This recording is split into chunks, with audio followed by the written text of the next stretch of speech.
യഹൂദർക്കെതിരെ hallelujah അതിശക്തമായ ആക്രമണ യഹൂദരെ മൊത്തം നശിപ്പിക്കാനായിട്ട് ഹല്ലേലൂയ പദ്ധതി ഒരു സൈഡിൽ നടക്കുമ്പോൾ, when there was a plan going on to destroy the whole Jews, അതെ അപ്പോൾ എസ്തർ ഹല്ലേലൂയ എസ്തറിന്റെ പുസ്തകം വായിക്കുമ്പോൾ നമുക്ക് ഇപ്രകാരം കാണുവാൻ കഴിയുന്നു.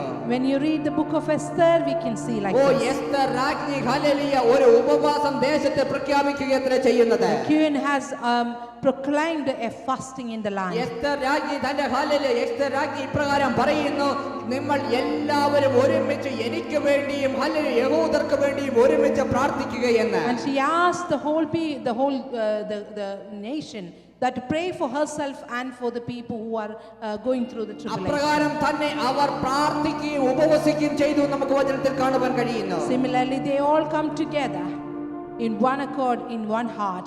അതിന്റെ പരിണിത ഫലം എന്തെന്ന് നിങ്ങൾക്ക് വ്യക്തമായി അറിയാമെന്ന് ഞാൻ വിശ്വസിക്കുന്നു. They started praying together, and I think you all know the outcome what has happened. അതേന്ന് ദൈവരാജ്യത്തിന്റെ ഒരു മകന് വേണ്ടി ഹല്ലേലൂയ കഴിമരം വാർത്തെങ്കിൽ ആ കഴിമരത്തിൽ അത് ഉണ്ടാക്കിയവൻ തീർന്നു എന്ന് നമുക്ക് കാണുവാൻ കഴിയുന്നു.